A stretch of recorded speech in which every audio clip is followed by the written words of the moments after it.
എന്നെ അങ്ങനെ ഒരു കമ്പാർട്ട്മെന്റിലാക്കരുത്.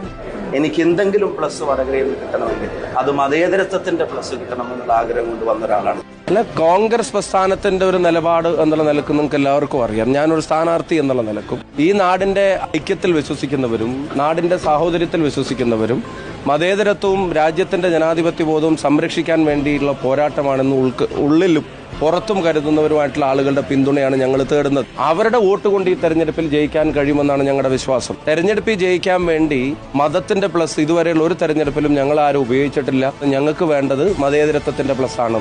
അതെന്ന് വെച്ചാൽ നമ്മൾ ഈ ഫൈറ്റ് നടത്തുന്നത് നമ്മളൊരു സെക്യുലർ ഇന്ത്യയുടെ ഒരു ക്രെഡൻഷ്യൽ ഉയർത്തിപ്പിടിക്കാൻ വേണ്ടി നടത്തുന്ന ഒരു ഫൈറ്റാണ്. അപ്പം അതൊരു സെക്ടേറിയനായി ചിന്തിക്കേണ്ടതോ വോട്ട് കിട്ടുമെന്ന് വിചാരിച്ചിട്ട് സങ്കുചിതമായി ചിന്തിക്കേണ്ടതോ ആയിട്ടുള്ള ഒരു ക്യാൻവാസിലല്ല ഈ ഇലക്ഷൻ നടത്തുന്നത്.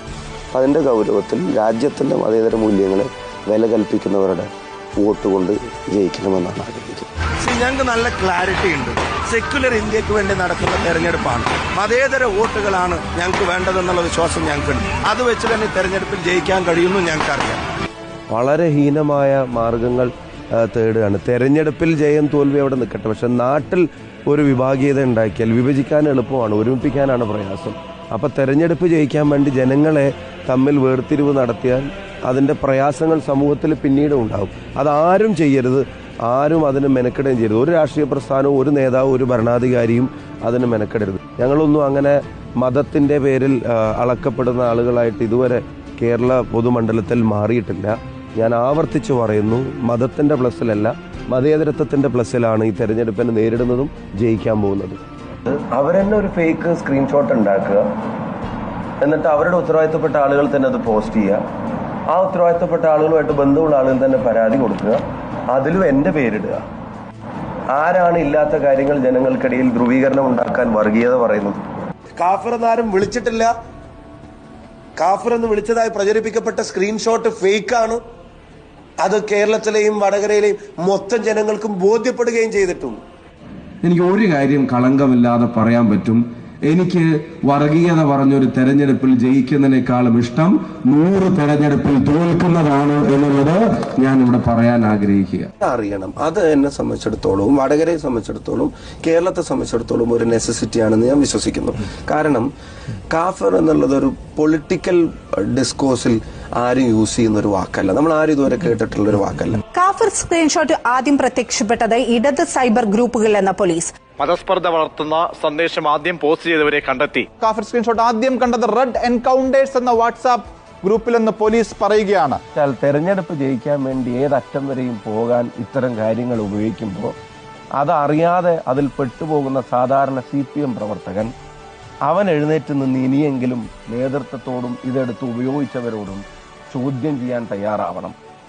ഇതെടുത്ത് ഉപയോഗിച്ച ആളുകൾ രാഷ്ട്രീയത്തിലുള്ളവർ, സ്ഥാനാർത്ഥി ഉൾപ്പെടെയുള്ള പ്രമുഖരായ ആളുകൾ, അതുപോലെ തന്നെ രാഷ്ട്രീയ ഐഡന്റിറ്റി ഒക്കെ വ്യക്തമാവുമെങ്കിലും സാംസ്കാരിക പ്രവർത്തകരൊക്കെ സ്വയം അവകാശപ്പെടുന്ന ആളുകൾ ഉൾപ്പെടെ ഇതെടുത്ത് ഉപയോഗിച്ച മുഴുവൻ ആളുകളോടും പറയുന്നു, നിങ്ങൾ കേരളീയ പൊതുസമൂഹത്തിന്റെ മുമ്പിൽ ഇത് തിരുത്താൻ തയ്യാറാവണം. ചെയ്തു പോയത് തെറ്റായിരുന്നു എന്നുള്ളത് ഇനിയെങ്കിലും ഈ പൊതുസമൂഹത്തിന്റെ മുമ്പിൽ പറയാൻ തയ്യാറാവണം.